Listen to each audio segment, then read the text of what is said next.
శ్రీనివాస్, నేను హైదరాబాద్లో ఉంటాను. ఈరోజు చాలా సంతోషంగా ఉంది. అరుణ అక్క సింగిల్ లేడీగా ఈ బిజినెస్ స్టార్ట్ అయింది. మా గ్రేట్ అప్లై. ఆమె వల్ల మా జీవితం చేంజ్ అయింది. నేను బెంజ్ కారు కొనుక్కోగలిగిన. అరుణ అక్క కూడా ఇది 3వ కారు. ఆల్రెడీ స్కోడా కార్ తీసుకున్నారు, తర్వాత థార్ కార్ తీసుకున్నారు. ఇది 3వ కార్. వోక్స్‌వ్యాగన్ 24 లక్షల కార్ తీసుకోవడం జరిగింది వెస్టీజ్ నుంచి. ఇవి అన్నీ రావడానికి ఏం లేదు, జస్ట్ సబ్బు పేస్ట్ చేంజ్ చేసి అవి మంచిగా అనిపిస్తే మనకు తెలిసిన వాళ్ళకి షేర్ చేయడం వల్ల ఇంత మంచి కార్లు, ఇంత మంచి లైఫ్ వస్తుంది. అరుణాక మా గ్రేట్ అప్లై. మేము అమ్మలాగా చూస్తాము.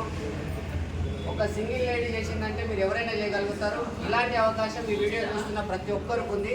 ఈ వీడియో మీకు ఎవరైతే పంపిస్తున్నారో వాళ్ళకి ఫోన్ చేయండి. మీరు కూడా మీ జీవితాన్ని చేంజ్ చేసుకోవచ్చు. Thank you. Wish you well.